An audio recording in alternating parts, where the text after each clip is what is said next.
بسم الله والصلاة والسلام على رسول الله، السلام عليكم. دلوقتي إحنا محتاجين إيه بعد ما عملنا الroute groups بتاعتنا؟ أنا محتاج بس أكمّل بقية الstructure بتاعنا عشان يكون كل حاجة جاهزة وبعد كده أبدأ أكوّد على طول.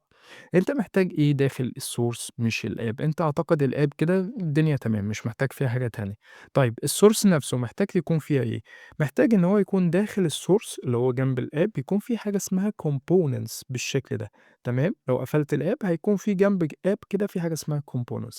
الcomponents دي ممكن تكون فيها أكتر من حاجة، يعني إيه هو الcomponent اللي بيتكرر أكتر من مرّة في أكتر من مكان، في أكتر من page، على سبيل المثال زي الbuttons، زي مثلًا الlinks أيًا يكن.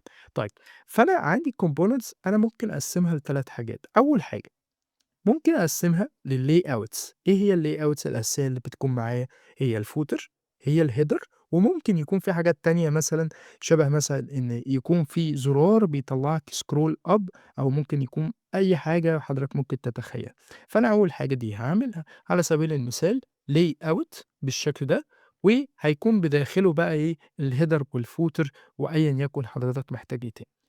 كمان من الcomponents إن أنا أكون محتاجها الحاجات الshared بالشكل ده. إيه هي الحاجات الshared؟ عملت button، عملت مثلًا input، عملت مثلًا label، عملت أي حاجة بس الحاجة دي بتتكرر، عملت title على سبيل المثال، والtitle ده بيكون التاجة بتاعته h1 وبيتكرر في أكتر من page، فأنا هاحطه في مكان واحد بس ومجرد بس هابعت له الprops أو هابعت له الchild بتاعه من خلال الparent عنده.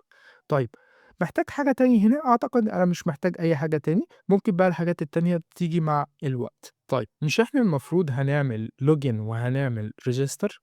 يبقى أكيد هنحتاج إيه؟ هنحتاج الvalidation. فأنا هاعمل folder هاسميه validation بالشكل ده، وبداخله هادخّل الschema بتاعتي اللي ساعتها هاستخدم الزود في الموضوع ده.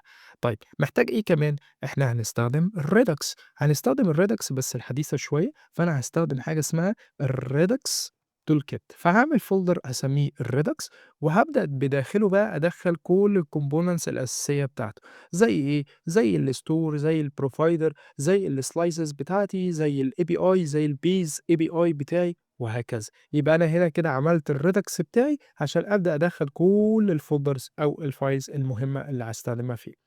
حاجة أخيرة، حاجة optional، ممكن تعمل حاجة اسمها الutils أو الutils، اللي هنا الحاجات الfunction اللي ممكن تستخدمها في أكتر من مكان. على سبيل المثال أنا عملت function للcookies عشان تحفظ الtoken اللي جاي من الAPI وترندره في أكتر من مكان.